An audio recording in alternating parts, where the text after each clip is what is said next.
উপনয়নে যে বংশের ছেলে সেই বংশের একজন বয়স্ক মানুষ উপস্থিত থাকতে হয়। সশরীরে না থাকলেও ছবির মাধ্যমে তো ঠাকুমা দাদু থাকতে পারত, থাকেনি। আজকে রুমালির শ্বশুর শাশুড়ি মারা গেছে, কিন্তু তাদের জীবন থেকে, সাংসারিক জীবন থেকে তো তাদের ছায়া চলে যায়নি। আজকে যে নাতির একমাত্র নাতি, বংশের প্রদীপ, তার উপনয়ন হচ্ছে, পৈতে হচ্ছে, সেখানে ঠাকুমা দাদুর কোনো উপস্থিতি সশরীরে তো হবে না, কারণ তারা মারা গেছে। কিন্তু ছবির মাধ্যমে তো তারা দাঁড়িয়ে থাকতে পারতেন, পারেননি। তারপরে জামাই বাবা জীবনের তো বাড়ির আত্মীয় স্বজন আরও ছিল, জ্ঞাতিগোষ্ঠী, তারাও আসেননি। রুমালির বড়মা মারা গেছে, বড়মা মারা গেছে, কিন্তু বড়মার বোন এখনো বেঁচে আছে। যেখানে সন্দীপরা বেড়াতে গেছিল শিলার মাসি, তাহলে শিলার যদি মাসি হয় তাহলে রুমালির বড় মায়েরও আর একটা বোন, যেমনই মাসি হোক, মানে আর একটা বোন সে, তাহলে সেই মসিজির আর এক দিদি, এবং ওই মুখের সঙ্গে কিন্তু শিলার মুখের সঙ্গে শিলার ওই মাসির মুখ একেবারে মিল আছে। কই, তারা তো এলো না অনুষ্ঠানে, তারা তো নিমন্ত্রণ পায়নি। তাহলে নিমন্ত্রণ কাদের দেখে করা হয়েছে? শুধু যারা তাকে সাপোর্ট করে। তাই হ্যালো বন্ধুরা, কেমন আছো? নিশ্চয়ই সকলে ভালো আছো, আমিও ভালো আছি। এটা কি একটা পৈতে হলো? এটা কি পৈতে হলো, নাকি নিজের কি বলবো, নিজের ঢোল নিজে পিটিয়ে মানুষকে দেখাতে এলো আমার ছেলের পৈতে দিচ্ছি, তোমরা দেখো। সেখানে কোনো শ্বশুর বাড়ির, নিজের বাপের বাড়ির কোনো লোকজন নেই। বিয়েতে মামা লাগে, বিয়েতে মামা লাগে, পৈতেও তো নিশ্চয়ই মামার উপস্থিতি দরকার ছিল না? দরকার নেই, দরকার নেই। কিন্তু বাবা জীবন, তোমার বাড়ির লোকজন, তাদেরও দরকার নেই। এবার আমার কাছে, আমি যে রাতে ভিডিওটা, আজকে সকালে ভিডিওটা করেছিলাম, সেই ভিডিওতে কিছু কমেন্ট এসছে, যেটা রুমালির একদম প্রথম সারির ভিউয়ার্স, তাদের কিছু কমেন্ট আমাকে অবাক করে দিয়েছে। কিছু সত্য উঠে এসেছে। তাহলে চলো সেই সত্যগুলো কি, আমরা সেটা নিয়ে একটু ঠনঠনি করি। কারণ যেখানে শিলার মাতৃত্ব নিয়ে বারবার একটা চ্যানেল থেকে খোঁচা আসছে, সেখানে তাদেরও কিছু সত্যতা আমাদের জোগাড় যদি হয়, সেটা তোমাদের সঙ্গে পরিবেশন করা। শিলা হয়তো ভুল করেছিল, মেয়েকে মায়ের হাতে দিয়ে মাকে চিনতে পারেনি, আর মাসি যে শকুনি মাসি হবে সেটাও বুঝতে পারেনি। তার কাল হয়েছিল, মাসিকে বিশ্বাস করে তার একমাত্র মেয়েকে তখন তুলে দিয়েছিল তাদের হাতে। জানিনি এই মেয়ে তার কাছ থেকে পর হয়ে যাবে এই শকুনি মাসির দ্বারা। তাই চলো কমেন্ট কি আছে একটু পড়ে নিই। এখানে শেলি নামে 8753 একটা আইডি আমাকে খুব সাপোর্ট করে। আমাকে না, আমার ভুল দেখলেও সে কিন্তু মুখের ওপর বলে দেয়। সে একজন নিরপেক্ষ ভিউয়ার্স, কোনো কথা বলতে ভয় পায় না। আমার যে ভিডিও ওর সমর্থন থাকে না, ও মুখের ওপর বলে দেয়, আন্টি তোমার এই ভিডিও, তোমার এই কথায় আমি সহমত পোষণ করতে পারলাম না। এই একজন নিরপেক্ষ ভিউয়ার্স, তার মন্তব্যকে আমি কখনো পক্ষপাত দুষ্ট করে তার কমেন্টটাকে আমি এড়িয়ে যাব না। গুরুত্বপূর্ণ একটা কমেন্ট এসেছে, চলো কি লিখেছে।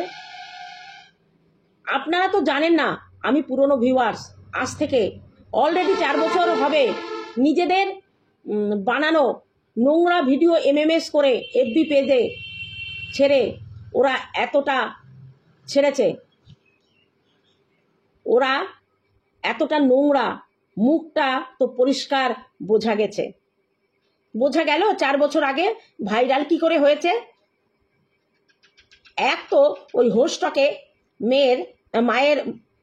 মায়ের মুখ বিক্রি করে মায়ের বিরুদ্ধে কথা বলে একটা জায়গা করে নিয়েছে।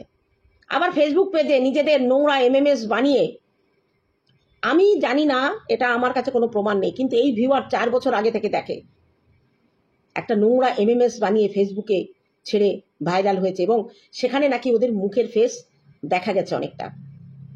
তাহলে বড় হতে গেলে নোংরামি করতে হয়। তাকে আবার আমাদের লোটে শুটকি কি সম্মান দিয়ে বলে, কি বলে, ক্লাস। ওর চ্যানেলে খুঁজলে এখনো স্নানের ভিডিও পাওয়া যাবে, এবং শরীর প্রদর্শন হয় এরকম পোশাক পরেও কিন্তু সে ভিডিও করেছে। এগুলো উঠতো না যদি না অপরপক্ষ থেকে, যাদের পক্ষ থেকে তার মাকে নোংরা বলা হয়েছে, তার মায়ের মানে কি বলবো, মায়ের পরকীয়া করার কথা বলা হয়েছে, চরিত্র নিয়ে কথা বলা হয়েছে, তার মায়ের গর্ভ ড্রেন বলা হয়েছে, নর্দমা বলা হয়েছে, তাদেরকে সাপোর্ট করে যদি রুমালি কথা না বলতো, তাহলে এই কথাগুলো আসতো না। ভিউয়ার্সরাও আস্তে আস্তে বুঝতে পেরেছে। অলওয়েজ সাপোর্ট সন্দীপ দা, শিলা আন্টি, আঙ্কেল। বাঁচা গেছে মিত্র ফ্যামিলির ওই জানোয়ারগুলোর হাত থেকে। মানে সন্দীপ, শিলা, সন্দীপের বাবা আর আমাদের কিষাণু, ওই ফ্যামিলি, ওই নোংরা ফ্যামিলি থেকে আলাদা হয়েছে, তারা বেঁচে গেছে, এটাই বলতে চেয়েছে।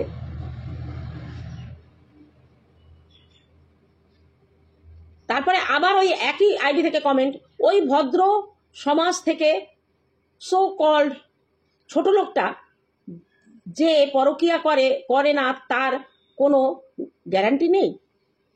মানে এই যে রুমালি এর কথা বলছে, যে পরকিয়া করে এর কোনো গ্যারান্টি নেই। ওর বডি ল্যাঙ্গুয়েজ অনেক কিছু বলে নন বেঙ্গলি ওই ছোট লোকটাকে কমেন্টের মাধ্যমে ওর আসল মুখোশ বুঝিয়ে দেয়। এই একই আইডি থেকে এসেছে। তাহলে এই যে আমরা এখন বুঝতে পারি যে সন্দীপের বউ যে পরকিয়া করে চলে গেছে, তাকে সাপোর্ট কেন করছে? কারণ ওই ঠনঠনি আমাদের জামাই বাবা জীবন জানি না কি চাকরি করতো, চাকরি ছেড়ে বউকে ভিডিও করার কাজে সাহায্য করে। বড় মুখ করে বলেছিলেন না রুমালি যে এতদিন বউকে বেচেছিস, এরপরে কাকে বেচবি? কারণ এই কথাটা রুমালি এই জন্যই বলতে পেরেছে, কারণ তার স্বামী তাকে বেচে। শুধু বেচে না, নোংরা ভিডিও MMS করে সোশ্যাল মিডিয়ায় ছেড়ে সেখান থেকে পয়সা কামিয়েছে। তাহলে ওই জামাই বাবা জীবন, ঠনঠনি জামাই বাবা জীবন, সেও তো তার বউকে বিক্রি করছে চড়া দামে। বউয়ের শরীর প্রদর্শন, ও যে ড্রেসগুলো পরে অর্ধেকের বেশি অংশ বেরিয়ে থাকে, সেটা দেখে এই যে যারা সাপোর্ট করছে, ক্লাস আছে, তারা বুঝতে পারছে না যে ও কতটা নোংরা। আর নিজে নোংরা বলেই কিন্তু ওই নোংরা ভাইয়ের বউকে যে পরকিয়া করছে তাকে সাপোর্ট করেছে। এবং একথাও বলেছে যারা ওকে সাপোর্ট করছে তারা পরকিয়া দেখে সাপোর্ট করেনি, তার অসহায়তা। আজকে রুমালি তুমি অসহায়তা কিভাবে তার জীবনটাকে মানে আষ্টে পৃষ্ঠে ধরেছে তুমি দেখতে পাচ্ছ না? সে এত অসহায়, চলে গেছে তীর্থ করতে, পুণ্য অর্জন করতে চলে গেছে গয়া, বুদ্ধ গয়া, তারপরে ওই কি বলে আমাদের বারাণসীতে মহাদেবের কাছে তার পাপকে মহাদেবের চরণে ঢেলে দিতে গেছে। তাহলে তুমি দেখতে পাচ্ছ না সে কত অসহায়? একটা মেয়ে শ্বশুর বাড়ি থেকে নির্যাতিত হয়ে ফিরে এলে সে কি 24 ঘন্টা ওরকম নেচে কুদে বেড়াতে পারে? তার ভেতরে কোনো চিন্তা নেই। কারণ একটা 2.5 বছরের বাচ্চাকে ফেলে সে যদি পরপুরুষের হাত ধরে ভ্যালেন্টাইন ডে বানাতে পারে, সেই পরপুরুষের বাড়িতে গিয়ে রাত কাটাতে পারে, সে যদি শ্বশুর বাড়ির থেকে চুরি করে নিয়ে যাওয়া গয়না পালিশ করে তার প্রেমিকের হাতে দিয়ে গিফট নিতে পারে, আর যাই বলো, তাকে অসহায় বলো না। তাহলে যেসব মেয়েরা অসহায় সত্যি তাদেরকে অপমান করা হবে। আজকে আমরা দেখেছি শ্বশুর বাড়িতে মারধর করে চোখ মুখ ফাটিয়ে বাপের বাড়িতে বাচ্চা নিয়ে চলে এসেছে। এত মার মেরেছে, বিছনা থেকে উঠতে পারে না, ডাক্তারের কাছে গিয়ে হসপিটালে ওষুধ নিয়ে তারপরে তাকে ভালো হতে হয়েছে, কিন্তু তবুও বাচ্চাকে ছাড়েনি। আর এমন অত্যাচার করলো যে সংসার ছেড়ে বেরিয়ে আসতে হলো পরপুরুষের হাত ধরে। যদি এখানে প্রেমিক না থাকতো তাহলে অন্য গল্প হতো, তাহলে হয়তো আমরা সবাই মিলে ওই কি বলে আক্রান্ত মেয়েটা, অসহায় মেয়েটার পাশেই দাঁড়াতাম। তাহলে আমাদের দেখে মনে হয় কোথাও যে সন্দীপ ওই অসহায় মেয়েটার গায়ে হাত দেবে আর ও তাকে ছেড়ে দেবে? কারণ সন্দীপ নিরীহ ছেলে, মুখ থেকে খুব সহজে নোংরা কথা বেরোয় না, অথচ সে এখন যার সংসার করছে সে মুখ থেকে অনর্গল নোংরা থেকে নোংরাতম ভিডিও করে গেছে, গালি দিয়ে গেছে একটা অন্য বাড়ির মহিলাকে, তার সঙ্গে সংসার করছে। বেড়াতে গেছে, তার উপস্থিতি আমরা টের পাচ্ছি, কিন্তু না, তার যে দালাল সে বলছে না সে যায়নি। প্রথমে বলেছিল যে হ্যাঁ গেছে। বন্ধুরা একটু খেয়াল করো ভিডিওগুলো দেখাতো, যখন ব্যাক ক্যামেরা করছে তখন তো তার পাশে কে বসে আছে দেখা যাচ্ছে না, কিন্তু যখন ফ্রন্ট ক্যামেরায় আসছে তার পাশের সিটটা খালি। আমরা কি বুঝি না, আমরা কি ঘাসে মুখ দিয়ে চলি যে পাশে কিন্তু প্রেমিক ছিল, সে উঠে দাঁড়িয়েছে, ফ্রন্ট ক্যামেরা তখন ব্যাক ক্যামেরার দিকে তাকিয়েছে। আজকে দোল খেলা, দোল খেলা, সেই দোল খেলা অন্য জায়গায় দোলের আবির বিক্রি করছে যে পুরুষ মানুষ একটি, তার সঙ্গে ওরা রং মাখামাখি করছে। কত নিম্নমানের ক্যারেক্টার হলে এইগুলো পারে, কত নিম্নমানের ক্যারেক্টার হলে সেই বাড়ির মানুষ অন্য পুরুষের সঙ্গে রং মাখামাখি করতে পারে। তাকে সাপোর্ট করেছিল এই রুমালি, সে নিজে এর ভুক্তভোগী। আর ঠনঠনিয়া বাবাজি বউকে বিক্রি করে, বউয়ের চরিত্র বিক্রি করে, বউয়ের সব নোংরামিকে সাপোর্ট করে তুমি আজকে সুপুরুষ, তুমি আজকে সুপুরুষ। আর তোমার বউ বলছে তার সন্দীপ নাকি বউ বিক্রি করে খেয়েছে। বলছে এবার কাকে বেচবি, এবার কাকে বেচবি, এবার নিজেকে বেচবে, নিজেকে বেচবে।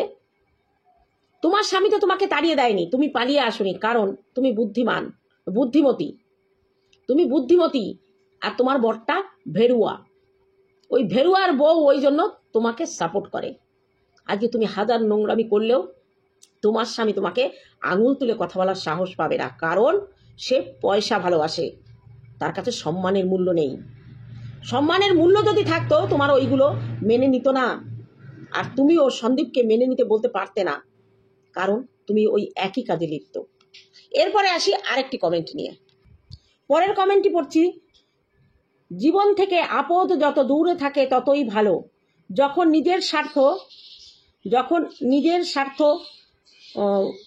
পড়বে ঠিক কোনো না কোনো ভাবে যোগাযোগ করবে। জ্ঞাতিগোষ্ঠী ওই ঝগড়ুটে উঁচুটে মহিলার শ্বশুরবাড়ির কাউকে পাত্তা দেয় না, আদৌ কোনো সম্পর্ক নাই, আর ওটার জামাই নাকি ভোদাই। দারুণ কমেন্ট করছে, একদম ঠিক কথা। জ্ঞাতি গোষ্ঠীদের সঙ্গে সম্পর্ক রাখবে কে? ঘরের বউ। ছেলেরা কখনো ওইভাবে আগ বাড়িয়ে সম্পর্ক করাতে শেখায় তার বউকে, এবং বৌমার মাধ্যমেই কিন্তু শ্বশুরবাড়ির লোকজনের জ্ঞাতি গোষ্ঠীর সঙ্গে সম্পর্ক থাকে। আজকে এত বড় অনুষ্ঠান হচ্ছে, এত বড় অনুষ্ঠান কি বলি, ও যদি সত্যি মন থেকে মানুষকে খাওয়াতে চাইতো, তাহলে একটা লজ ভাড়া করে করতো। যে পরিবেশে, যে বাড়িতে ওই অনুষ্ঠানগুলো করছে, ওর ছেলে কি এখানকার উপযুক্ত? কেন কলকাতায় বাড়ি ভাড়া নিতে গেলে কত, মানে লজ নিতে গেলে কত টাকা খরচ পড়তো এক্সট্রা? খাওয়া দাওয়ারও তেমন কিন্তু ততটা কোয়ালিটি ভালো না, সব দায়িত্ব দিয়েছে তো মাসির ওপরে। শকুনি মসিজি, ওই মসিজি তো ওর দুর্নাম হয় এমন কাজই করবে। ছোট মামার লাইট নিশ্চয়ই সেখানে ভাড়া লাগেনি। কি বুদ্ধি দেখো এদের, কত বড় পিচাস, কত বড় মানে কিপটা এরা। মাসির বাড়িটাকে অনুষ্ঠানের বাড়ি হিসাবে মেনে নিল, যেখানে লজ ভাড়াটা থেকে গেল। ছোট মামার লাইটিং নিশ্চয়ই টাকা দেওয়া লাগবে না, ছোট মামা এই অনুষ্ঠানের জন্য এক্সট্রা করে লাইট কিনেছে, পরে সেগুলো ভাড়া কাটাবে, নিশ্চয়ই ভাগ্নির কাছ থেকে ভাড়া নেবে না। তারপরে প্যান্ডেল হচ্ছে ছোট মামার বন্ধু, সেখানে কিছু টাকা কম দিতে হলেও হবে, কিছু টাকা কম দিতে পারবে। তাহলে বোঝো এরা কতটা স্বার্থবাদী আর কতটা হিসেবি। সব কিছু পরের ধনে পোদ্দারি করলো। আজকে বড় মা মারা গেছে, কদিন হলো। এই অনুষ্ঠানটা পরে করা যেত, এখনো ওদের কাল ঔষধ ওঠেনি। হ্যাঁ বুঝলাম, রুমালি অন্য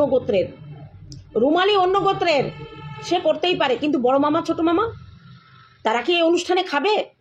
তারা তো 1 বছর না হলে কোনো বিয়ে বাড়ি, পৈতে বাড়ি কোনো জায়গায় তো খাবে না, তাদের কথা একবারও ভাবলো না।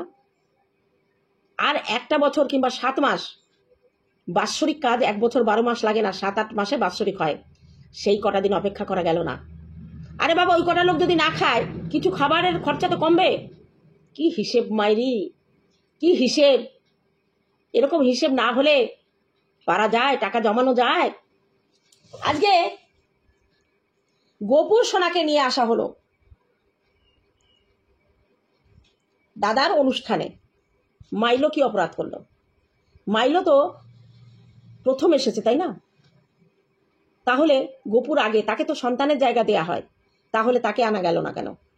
তাকে আনা না গেলেও তার কথা একবার উচ্চারণ করলো না। হ্যাঁ, তাকে ট্রেনে নিয়ে আসা চলাফেরার প্রবলেম হতে পারে, তার কথা একবার উচ্চারণ হলো না যে আজকে মাইলো থাকলে আমাদের ভালো ভালো লাগতো।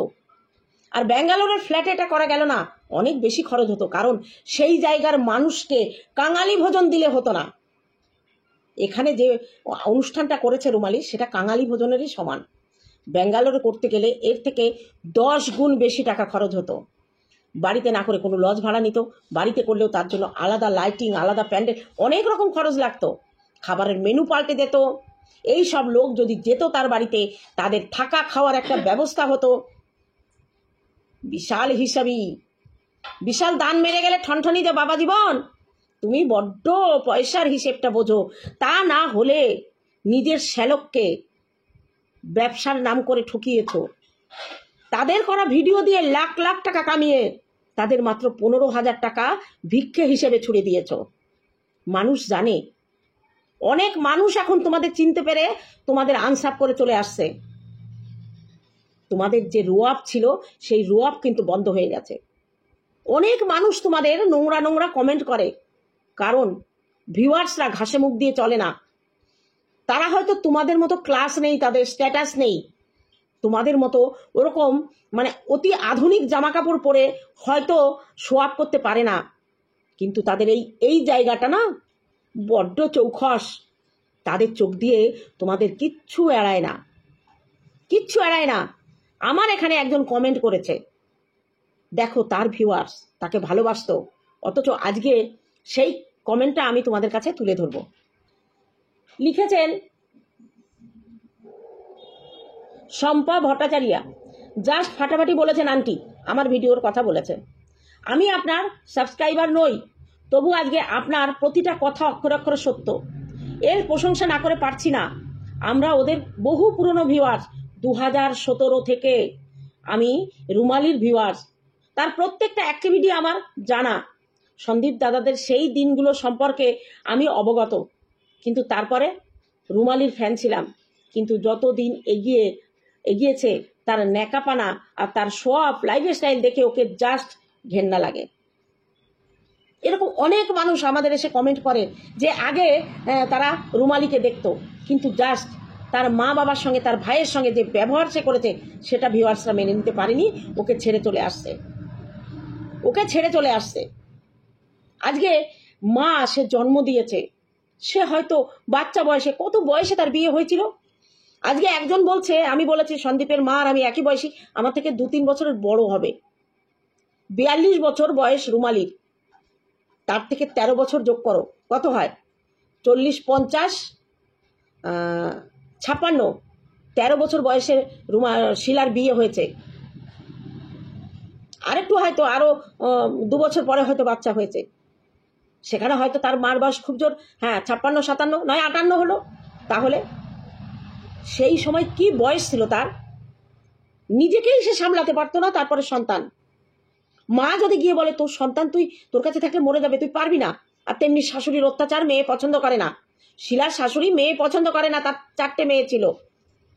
সেই জন্য সে যখন রুমালির দিদা এসে বলেছে যে আমাকে দিয়ে দাও, সে রাজি হয়ে গেছে এবং সত্যি ষড়যন্ত্র করে রুমালিকে তার মার কাছ থেকে সরিয়ে দিয়েছে। কিন্তু হতভাগী শিলা বুঝতে পারেনি তার মা তার সাথে এই বড় বেইমানি করবে। আর ওই বোন, ওই যে শকুনি মহাশি, ওই মহাশিজি একদম গোল খেলে গেছে। যে জায়গায় ওর মাসি বাড়িটা করেছে, ওই জায়গাটা হচ্ছে শিলার মায়ের জায়গা। তাহলে একই মায়ের 4টে সন্তান, 2 ছেলে 2 মেয়ে, 2 ছেলে 1 মেয়ে, বাড়ির জায়গায় ভাগ পেয়ে বাড়ি করলো। শিলা কেন বঞ্চিত হলো? শিলা কোনোদিন ভাগ চাইতে ভাইদের কাছে যাবেও না, আমরা দেখছি তাই বলছি। শিলার নিজের যতটুকু জমি জায়গা আছে সেটা নিয়েই সে সন্তুষ্ট। আজকে বারবার বলা হচ্ছে বাপের বাড়ির সঙ্গে শিলার সম্পর্ক নেই। তার জন্য কি শিলা একা দায়ী?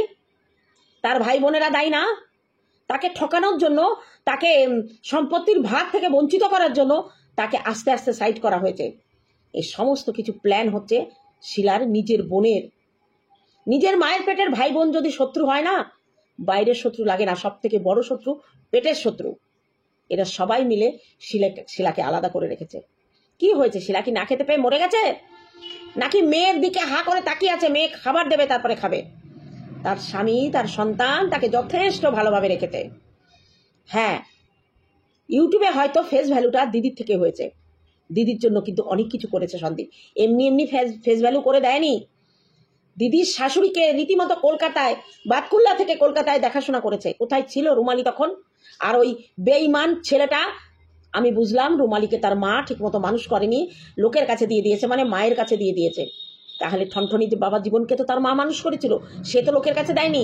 কেন তার মাকে সে নিজের বাড়িতে নিতে পারেনি? কোনো উত্তর আছে? যারা রুমালিকে সাপোর্ট করছো তোমাদের উত্তর আছে?